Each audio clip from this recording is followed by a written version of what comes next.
It started with a letter. A single envelope, slipped under Nora's door. No name. No address. Just 3 words, scrawled in shaky handwriting, "Do you remember?" The question mark lingered in her mind like a knife twisting.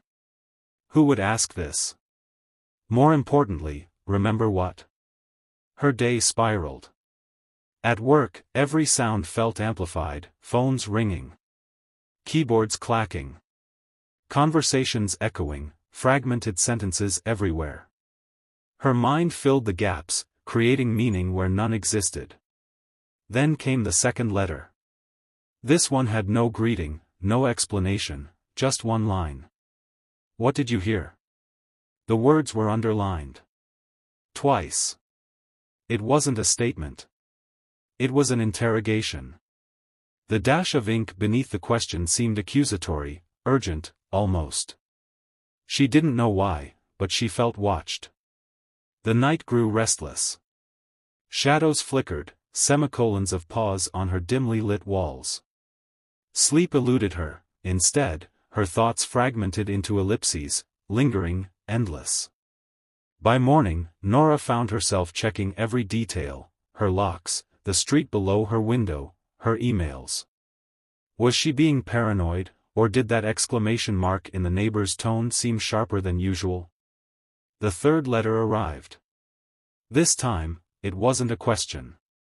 It was a warning. Stop ignoring the signs. It was signed with a name she hadn't seen in years, Alex. She gasped. A period seemed to punctuate the realization: Alex, her old friend, dead for over 5 years. Impossible. But the handwriting, it was his. The loop of the "they", the tight slash of the "x". She remembered it vividly. As the days passed, her world unraveled. Phrases and punctuation began to haunt her. In the whisper of the wind, commas, breaking pauses that made her feel followed. In her phone's buzzing texts, colons, suggesting unfinished thoughts. And then, the truth came like a sharp, final period. Her apartment door creaked open one night, uninvited.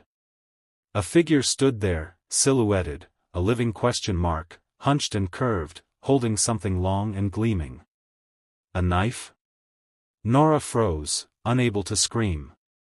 The figure stepped closer, its footsteps a crescendo. And then, the figure spoke. "You left me behind." The voice, Alex's voice, dripped with accusation, like an exclamation point at the end of her sanity. Before she could respond, he held up the notebook, the same notebook they had shared as kids, where they'd once scribbled stories together. Only now, the stories were gone, replaced by meaningless marks. Slashes. Dashes. Symbols of betrayal. "Do you remember now?" he whispered, his voice breaking like a shattered sentence. The knife gleamed. And then. Nothing. Just an ellipsis. Nora was gone, her screams swallowed by silence, her story left unfinished. And the notebook? It reappeared the next day, on another park bench, waiting for the next person to pick it up.